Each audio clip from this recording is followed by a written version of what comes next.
Boa noite a todos. Boa noite. Espero que estejam todos bem. Eu também, graças a Deus, mais uma vez juntos, mais uma bênção nas nossas vidas, de caminharmos buscando estudar esse Evangelho, buscando entender, tirar as nossas dúvidas da espiritualidade, da religiosidade. E com o tempo, nós vamos observar que é em Deus que nós devemos caminhar. Para Deus, porque é lá que está a felicidade. Muitos buscam no mundo, mas cedo ou tarde perceberão que a felicidade não está no mundo. A felicidade está nas ações que nós praticamos no mundo, e não nos prazeres terrenos, nos bens materiais, que nós sabemos que são só instrumentos para que possamos caminhar e melhorar as nossas vidas espirituais. Então agradeço mais uma vez a bênção de estarmos nessa casa de oração, essa oportunidade, para que nós possamos, como eu disse, caminhar juntos. Quando caminhamos juntos, evoluímos. Quando nos separamos e nos isolamos, não tem evolução espiritual, porque o ser precisa do ser. Mas vamos lá, nosso capítulo 6 hoje é o que vamos trabalhar, E o Cristo Consolador. O Cristo ele está consolando nós que estamos aqui neste planeta desde quando ele se iniciou, desde quando começou lá atrás as primeiras existências humanas aqui na Terra. Nós somos consolados e auxiliados por essa espiritualidade que está sempre buscando nos mostrar o caminho da verdade, o caminho da espiritualidade, o caminho do amor e do entendimento para nós que ainda somos desentendidos, Então aí a gente conheceu o Cristo, podemos dizer assim, mais com a sua vinda aqui na Terra, mas a doutrina espírita destrincha um pouco mais e vem nos falar mais desse irmão maior, nos mostrando que ele é um Espírito, foi como nós fomos, e hoje ele é o nosso mestre porque ele já superou todas as provações materiais que nós estamos passando e ainda vamos passar. Então por isso que ele é o Consolador, porque ele sabe de todas as nossas dores. É por isso que ele, junto com os seus ministros, está buscando nessa terra o alvorecer que todos nós esperamos, o amanhecer que todos nós queremos conquistar. Aquele amanhecer da felicidade, aquela aurora da felicidade, de podermos olhar para a natureza sem peso em nossas consciências, de podermos caminhar juntos sem mágoa, sem ódio, sem egoísmo, sem rancor. Vinde a mim todos vós que estáis sobrecarregados, e eu vos aliviarei. Não é? Eu gosto muito, quando eu vou falar desse capítulo, eu lembro da parábola do filho pródigo. Porque todos nós, praticamente, somos a imagem desse filho pródigo, desde o início de nossas existências evolutivas até o tempo atual. Todos nós ainda estamos nessa fase do filho pródigo. Por quê? Porque todos nós ainda queremos a nossa herança do mundo e não de Deus. Nós queremos é do mundo, como se o pai fosse o mundo e não Deus, não é? E aí o filho pródigo vai e bate de frente com seu pai e pede a sua herança material, e não a espiritual, mas a material. E ele sai pelo mundo. E assim somos nós quando nós somos colocados no mundo e saímos pelo mundo, nas várias existências, destrinchando o mundo, mas buscando primeiramente essa felicidade material, essa herança material.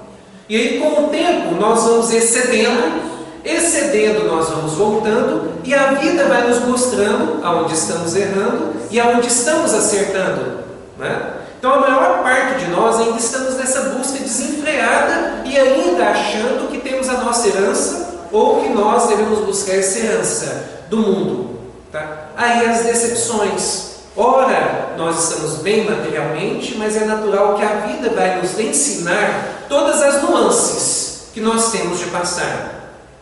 Poderes temporais, poderes materiais, saúde física, não é? Ora também na doença, na pobreza, Em vários mistérios da vida nós temos de passar. É a coisa mais natural. Mas nós ainda, como eu disse, com aquela ideia de conseguir as nossas recompensas e heranças do mundo.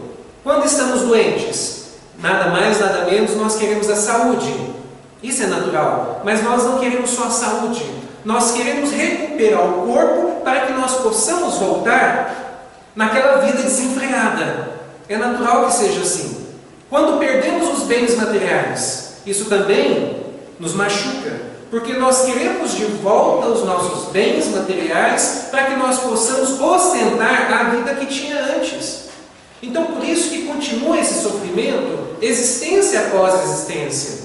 Pessoas que tiveram bens temporais ou que têm bens temporais. É a maior dificuldade quando elas largam esses bens, quando elas têm de passar esses bens. Quantos poderosos, antes, depois que perderam os bens, tiraram a própria vida? Porque não aguentaram aquele momento no qual não tinham mais poder em suas mãos. Quantos também de nós vivemos, no momento atual, melancólicos? Porque, de alguma maneira, nós sabemos que já estivemos melhores, que já tivemos condições melhores, materialmente falando, poder temporal e também em questão física.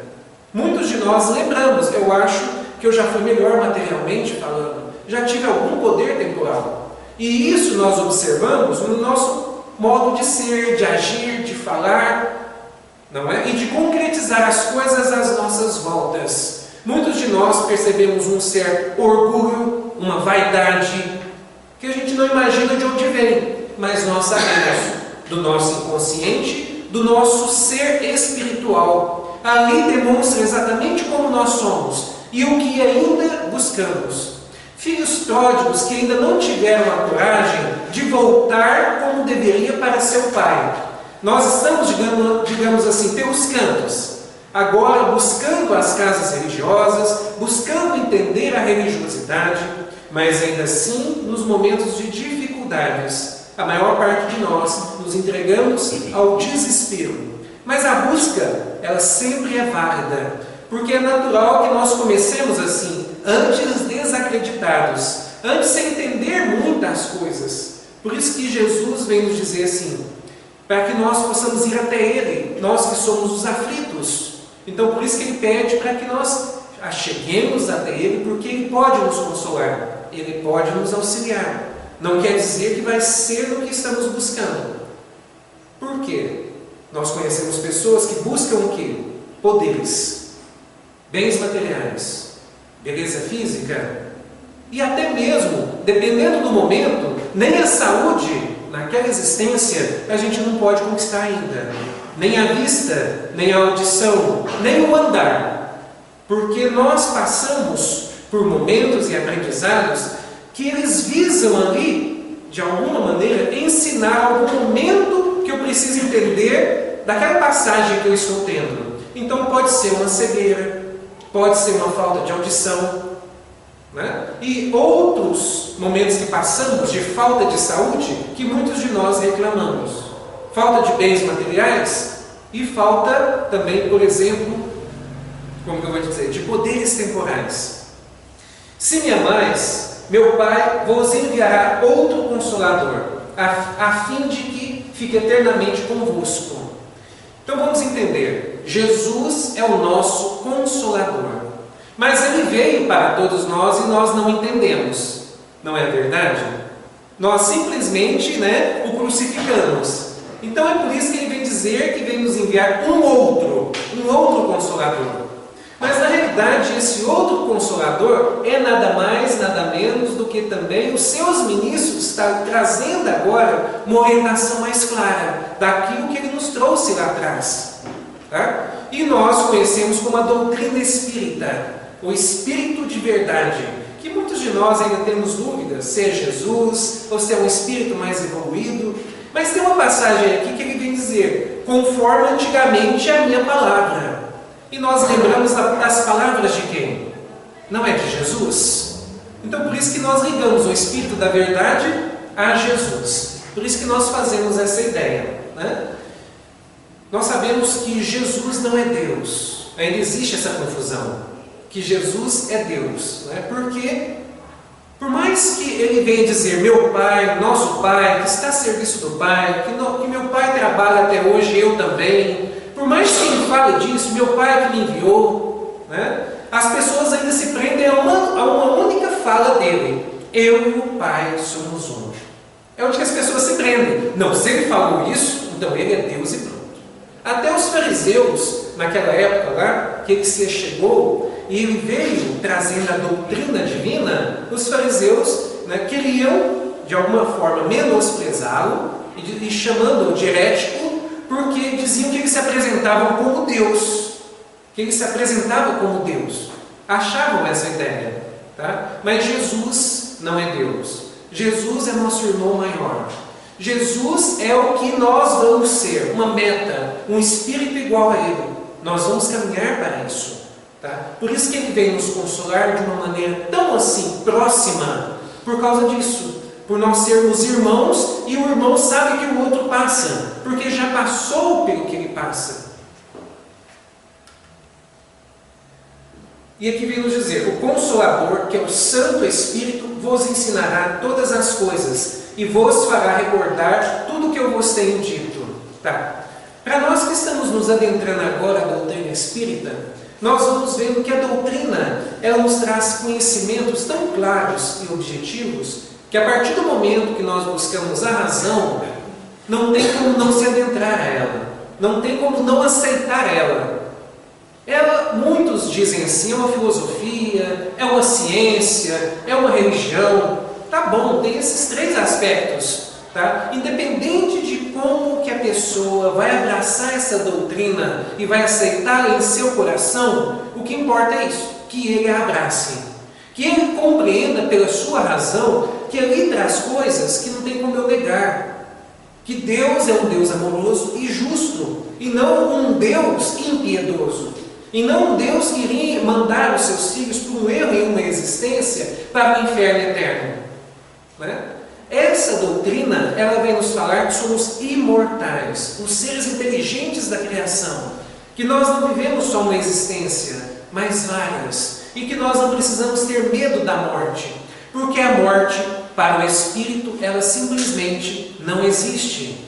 Ela existe para os corpos físicos, a coisa mais natural. Para essa matéria mais grosseira que nós encontramos, ela existe, principalmente porque são invólucros, não é? São veículos que o espírito, em suas mais diversas nuances, né, desde assim, o seu lado mais grosseiro espiritualmente falando, até o mais evoluído, ele veste esses veículos, tá? Que dizem que nós até já fomos as amebas, não é? Tem essa visão lá em Evolução Dois Mundos, em vários outros livros, dizendo que nós podemos até ter passado também pelos minerais.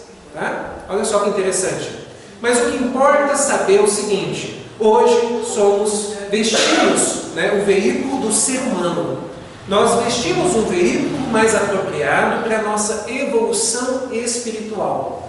Nós vestimos esse veículo porque ele tem a capacidade de explorar parte do espírito, as partes das quais nós precisamos, porque aqui na Terra, neste nível de provas e expiações, nós não precisamos aqui utilizar todas as faculdades do espírito. Tanto que, se nós formos observar, quais são os sentidos que nós conseguimos mostrar? Quais são? Visão, audição, não é? Nós conseguimos tocar. Olha só que interessante, não é? Nós conseguimos sentir. Então, basta esses sentidos que nós já temos. Nós conseguimos cheirar as flores. Olha que interessante. Então, só esse sentido, esses 5 sentidos, são o suficiente para que aqui na Terra nós consigamos elevar o nosso espírito através disso aqui, ó, através deste Consolador que Jesus nos envia, ou Ele próprio, e Ele vem para nos recordar de seus ensinamentos, como diz ali, ó, para recordar tudo o que vos tenho dito, só que de uma forma mais clara, de uma forma mais objetiva, de uma forma na qual nós ligamos a nossa razão e vem uma coisa muito interessante. Juntamos a fé e a razão. Aí traz aquela fé raciocinada. Eu tenho fé em Deus, em um Deus misericordioso, que Ele está para todos nós, seus filhos, que Ele busca acordar em nós a divindade que todos nós somos seres espirituais, seres divinos, que temos em nós latentes todos os atributos, todos os fundamentos, já tudo em nós, está tudo aqui latente. O que é preciso são as convivências, são as existências. O que é preciso é que nos conheçamos uns aos outros e a nós mesmos, e que nós possamos permitir todas as nuances que cada existência vem nos trazer. Tá? Porque, como eu disse, a felicidade, aquela felicidade que a maior parte de nós buscamos, ela não é possível na Terra. Tá? E aquela outra, que muitos de nós acreditamos que talvez seja a felicidade, nós precisamos ir descartando. Os prazeres que muitos de nós buscamos, entre outras ideias. O Espiritismo, como fez antigamente a minha palavra, tem de lembrar aos incrédulos que acima deles reina a verdade imutável. Qual que é a verdade imutável? Do Deus único, do amor e da sabedoria divina, da evolução do Espírito. Essas são as verdades, como Jesus vem nos dizer: eu sou o caminho, a verdade e a vida. Ninguém chega ao Pai senão por mim. Começa lá com Moisés, nos passando essa lição do Deus único. E aí Jesus simplesmente vem amplificar esses ensinamentos. E a doutrina espírita destrinchar um pouco mais as parábolas que antes não entendíamos e agora que estamos entendendo. Nós, como filhos pródigos, logo nós vamos voltar para a nossa essência, nós vamos voltar para o nosso Pai e nós vamos aceitar qual que é a nossa verdadeira herança, a da evolução do Espírito, a felicidade de estar em um mundo no qual nós compartilhamos, no qual nós respeitamos, no qual nós valorizamos e no qual nós acreditamos e no qual nós também plantamos para um futuro melhor, tanto materialmente quanto espiritualmente. Essa é a meta de todos nós que estamos aqui, caminhar para Deus, porque nós temos as nossas dúvidas e o Espírito ele sempre pergunta aonde que ele deve investir. Investir em Deus, investir nas suas leis, investir no que Ele quer para todos nós. Porque a terra é como é, porque nós que estamos aqui, ainda ignorantes, os filhos pródigos, querem a herança material. E para isso, se excedem de todas as maneiras, passando uns por cima dos outros. É assim que funciona aqui, por enquanto, dessa maneira. Enquanto nós ainda só agimos na vida por interesses materiais, interesses afetivos e entre tantos outros que acabam fazendo com que a gente se perca aqui na Terra. Espíritas, amai-vos, este é o primeiro ensinamento. O que aqui ele vem sugerir para nós? Tudo isso que eu acabei de dizer agora, com o respeito, com a validação, com a atenção para com o meu semelhante, caminhar para Deus, compartilhar o que eu puder para com o meu semelhante, viver na vida social, constituir famílias, reconstituir famílias. Eu falo reconstituir porque hoje nós estamos neste processo da reconstrução familiar. Por quê? Parece que cada vez mais impera o interesse, mais o interesse material do que o interesse pela afeição verdadeira. Então hoje as pessoas entram no relacionamento pensando lá na frente: eu vou ganhar isso aqui dele ou dela, eu vou ganhar metade disso dele ou dela, ou eu vou ganhar tudo dele ou dela. Então as pessoas fazem isso: daqui a 2 anos eu já tenho direito, ao invés de se juntarem para constituir família para a vida inteira. Mas não. E mesmo assim, quando as pessoas entram nesse tipo de relacionamento, elas entram se economizando, dando menos de si e querendo mais do outro. Funciona dessa maneira. É por isso que eu sempre repito: nós estamos em um mundo no qual pais caminham com seus filhos para um lado, mães caminham com seus filhos para o outro lado. Nós não vemos com facilidades casais, caminhando com seus filhos, como antigamente.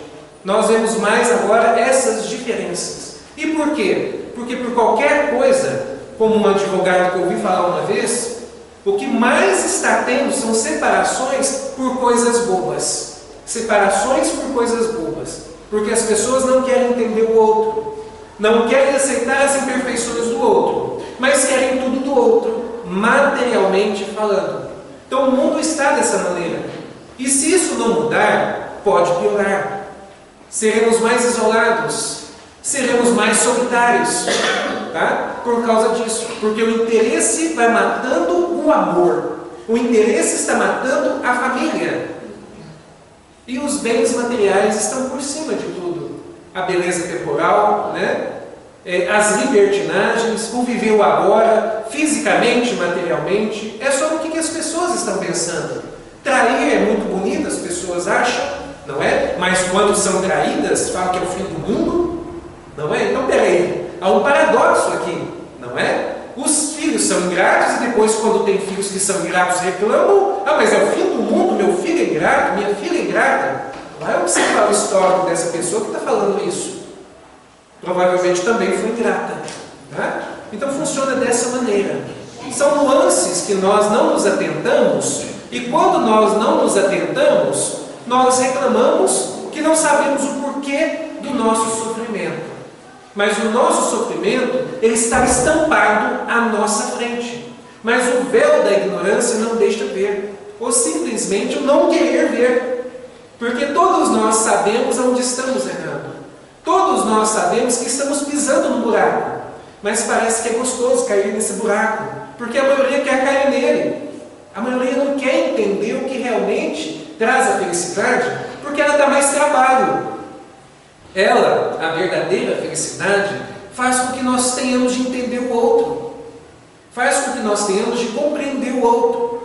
Faz com que nós tenhamos de compartilhar com o outro. Faz com que nós tenhamos de renunciar muitas coisas pelo outro. Faz com que nós tenhamos de nos devotar ao outro. E aí a pessoa, quando vê assim, não quer.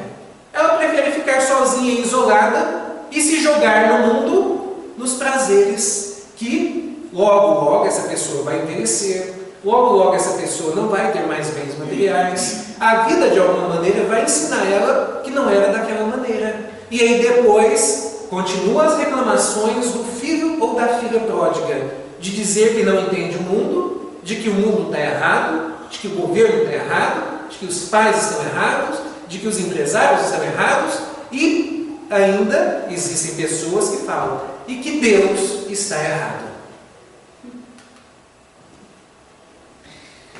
Mas eu não expliquei a passagem anterior. Eu falei só o amai-vos, né? Que todos nós devemos investir nele.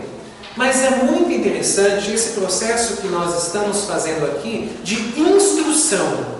E por que instrução?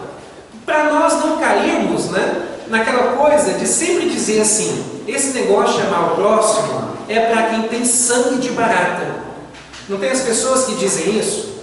Mas amar o próximo por quê? O próximo, ele é ingrato, ele trai, ele quer prejudicar o outro, quer levar vantagem, quer fazer isso, quer fazer aquilo. Então como que eu vou amar o próximo?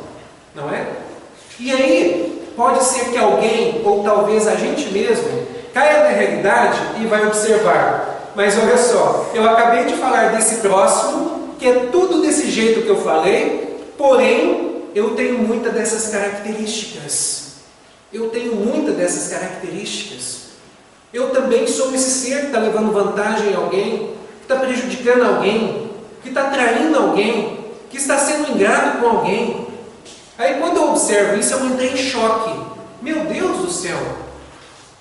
Aí que está, a instrução vem me ensinar que eu preciso ser caridoso para com o outro, para que o outro também seja caridoso para comigo. Eu preciso entender os erros do outro, para que o outro também entenda os meus. Eu preciso caminhar junto com o outro, para que nós juntos, nós possamos entender melhor a realidade. Entendendo melhor a realidade, tá? A gente aprende, a gente supera, a gente vence, e de repente a gente vai observar: eu não sou mais esse filho pródigo tão teimoso. Eu estou melhorando um pouco. Eu estou aceitando melhor as coisas. Eu estou buscando mais a Deus. Eu estou aceitando mais a minha sina de ser um eterno aprendiz e de perceber que hoje eu não sou grande coisa. Tenho tanta coisa para aprender ainda, né? Mas eu estou caminhando, eu estou buscando, eu estou me esforçando e eu estou me sacrificando. É essa a ideia que nós devemos colocar em nossas mentes. Instruí-vos na preciosa doutrina, que dissipa o erro das revoltas e vos mostra o sublime objetivo da aprovação humana. As leis de Deus, a doutrina espírita vem esclarecer da melhor maneira possível os ensinamentos de Jesus, e são tudo isso, todo esse conteúdo, este caminho, essa verdade e essa vida que nós devemos viver, que vai fazer com que dissipe as revoltas que nós temos aqui, Porque todos nós somos revoltados em menor ou maior grau. Essa é a certeza. Muitos são revoltados profissionalmente, na família, materialmente, na saúde, no seu entendimento como um todo. Todos nós somos esses revoltados ainda, em menor ou maior grau. Mas essa revolta, graças a essas visitas, esses estudos, o passe, o tratamento, os freios naturais que a vida nos dá, graças a tudo isso que Deus nos envia, não é? A dor que Deus envia aos seus eleitos, a maior bênção que nós temos, nós estamos conseguindo caminhar para o bem. Nós estamos conseguindo sanar as doenças do espírito e as doenças do corpo físico. Mas graças a essas caminhadas evolutivas, a estes conhecimentos e instruções que nós estamos buscando, que nós estamos vendo que vão acima do fenômeno. Tanto que é só observar que nos tempos atuais nós observamos mais gente se adentrando nas casas de orações para ouvir palestras, para participar de estudos, do que como era antigamente, mais em busca de fenômenos. Hoje nós estamos vendo que as pessoas estão o quê? Entendendo que o maior fenômeno que nós devemos buscar e provocar é o fenômeno da evolução espiritual. É o fenômeno da minha reforma íntima, da minha transformação, buscando domar as minhas más inclinações.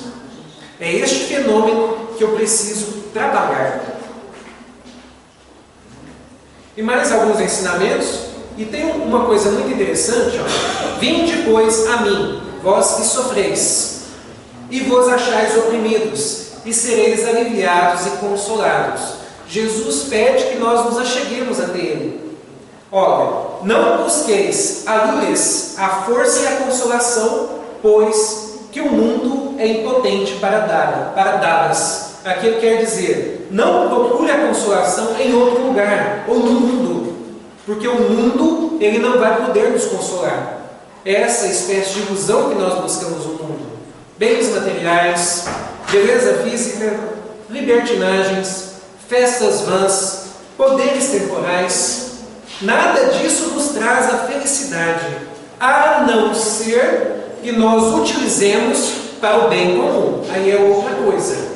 Até mesmo a beleza física, ela pode ser trabalhada para o bem comum. E muitos vão dizer assim, como? Modelos que porventura ganham muito dinheiro e investem parte do seu patrimônio auxiliando casas filantrópicas, auxiliando casas religiosas, auxiliando aqueles que precisam de ajuda. Tá? Olha só, com a beleza física é possível? Sim. Com poderes temporais, políticos, digamos assim, ainda não é a hora, mas existem vários países que já estão nessa hora, que fazem a diferença, que ajudam o seu país.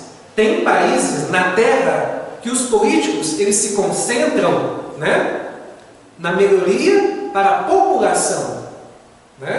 Talvez o nosso país ainda não esteja vendo dessa maneira, mas existem aqui na Terra políticos mais honestos, políticos que realmente buscam mais moradias para todos, trabalho e saúde para todos. Existem.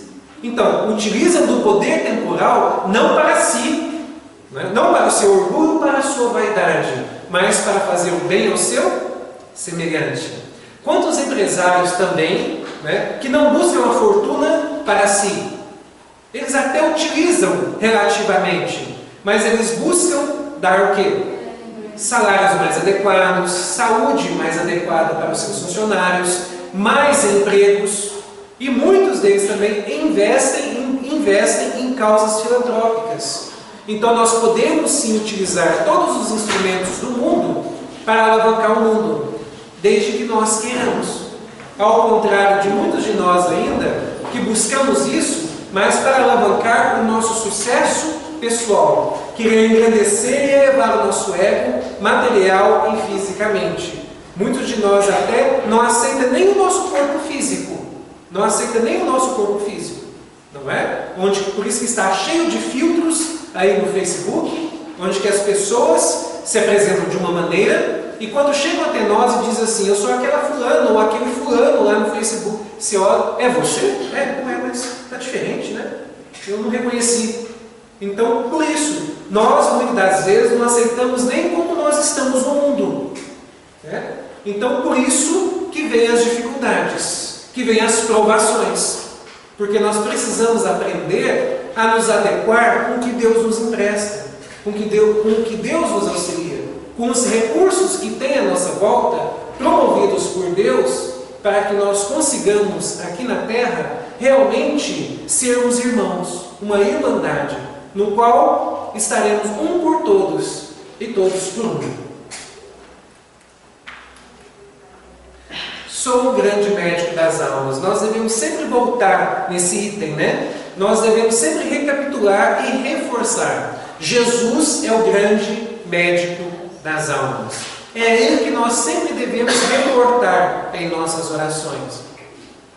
É a Ele que nós sempre devemos buscar em questão de ensinamentos, em questão de valores, de ideias, concepções e fundamentos para a vida. Não tem outro lugar, como vem Jesus nos dizer, eu sou o caminho, a verdade e a vida. Ninguém chega ao Pai senão por mim. Os que carregam seus fardos e assistem os seus irmãos são bem-amados meus. Aqui está, a premissa que todos nós devemos trabalhar para que nós também tenhamos o auxílio da espiritualidade. Porque olha ali, os que carregam seus fardos, a sua cruz, as suas dificuldades e buscam superá-las, e ao mesmo tempo assistem os seus irmãos, quer dizer, estão pelo próximo, estão pelo semelhante, são bem-amados meus. Quer dizer, ele estará em primeiro lugar para auxiliar. E sem dizer também que quando nós fazemos dessa maneira, buscamos a abnegação, devotamento, quando nós agimos dessa maneira, nós vamos criando também um leque de auxílio, porque funciona assim. Quanto mais nós ajudamos, mais nós vamos criando um grande grupo, tanto de espíritos quanto de energia, a nosso favor. Vou dar um exemplo. Se porventura alguém está passando na rua e vê que uma criança ela vai ser atropelada, e a família de repente quando olha, vê a criança, não dá mais o que fazer, não tem o que fazer, o carro já vai pegar. Mas essa pessoa que está próxima, ela pula e salva a criança do atropelamento.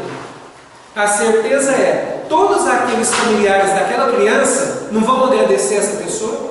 Não vão ter essa pessoa no seu coração? Assim também são as pessoas que nós ajudamos.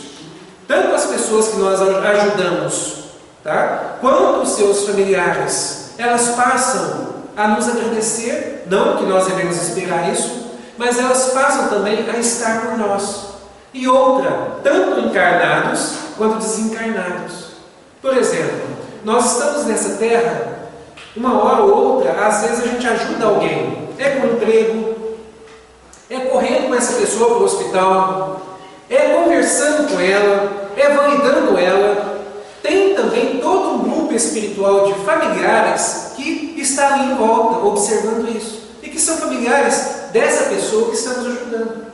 Este grupo espiritual passa também a te ajudar. Por quê? Porque você agora passou para o grupo deles, de afetos. Porque eles percebem que você é uma pessoa querida, que você é uma pessoa que ajuda, que você é uma pessoa que está por. Então olha que interessante nós vermos por esse aspecto também, tá? Que quanto mais nós ajudamos, mais estarão por nós. Um pequeno exemplo, né, com Chico Xavier, eu escutei uma história uma vez, não sei se é verdadeira, mas a lição fica, onde que Chico Xavier e Valdo Vieira, há muito tempo atrás, lá, quando eles começaram lá na Comunhão Espírita Cristã, eles estavam voltando assim às escuras, porque naquela época tudo era periferia, tudo escuro, não tinha iluminação como tem hoje. E aí aparecem dois assaltantes para assaltá-los. Só que como estava escuro, ninguém reconheceu que era Chico Xavier. E um deles estava armado, um dos assaltantes. Mas, antes de eles serem assaltados, envia um caminhão que só tinha um farol funcionando. E na hora que o farol passa numa bancada de terra, essa luz pula e vai até Chico Xavier e ilumina. E um dos assaltantes vê que era Chico Xavier e fala assim: não, esses aqui nós não vamos assaltar não, porque é graças ao Chico Xavier que a minha família está tendo alimento. Entenderam o exemplo? Então é graças àquela pessoa que aquela outra está tendo um auxílio, está tendo uma alimentação, uma vestimenta, algum conforto fraternal. Tá? Então é natural que tanto encarnados familiares quanto desencarnados familiares vão estar com quem está pelo outro. Aí que nós vamos entender o sentido de família. Quanto mais estamos pela nossa família, mais essa família cresce, mais essa família está pelo outro. E muitos de nós, às vezes, nem imaginamos. Já fomos beneficiados, o que chamaríamos por desconhecidos nessa terra, por alguma oportunidade de trabalho, por algum alimento, ou por alguma outra forma que já fomos auxiliados por alguém que talvez chamássemos de desconhecido. Mas é porque talvez auxiliamos alguém que pertence à família ou é amigo daquele. E aquela pessoa viu e sabe disso, e então ela me auxilia de uma maneira sem eu entender o porquê, achando que é só um desconhecido de bom coração. Mas é porque ele pode já ter visto alguém auxiliar o outro, e aí ele vai e auxilia esse alguém também. Porque nós ainda somos muito disso, né? Nós ainda não temos aquele amor e auxílio incondicional. Nós ainda não temos. Nós auxiliamos aquele que nos auxilia. É aquela ideia recíproca. Tanto que se alguém vem nos trazer um vizinho alguma coisa, a gente já fica com aquilo na cabeça e logo já quer planejar alguma coisa para levar para aquele vizinho. Não é? Então a maior parte de nós, muitas das vezes, age só assim. Quando recebe e depois fica com aquilo na cabeça, aí eu preciso ser recíproco. Mas nós não temos aquela ideia de doar espontaneamente. Se aquela pessoa já me ofereceu, já me ajudou, né, independente disso, nós não temos essa ideia de auxiliar o outro ou até de auxiliar um desconhecido. Eu não conheço essa pessoa, não é? Ela nunca me ajudou, nunca me favoreceu em nada, por que eu vou ajudar ela?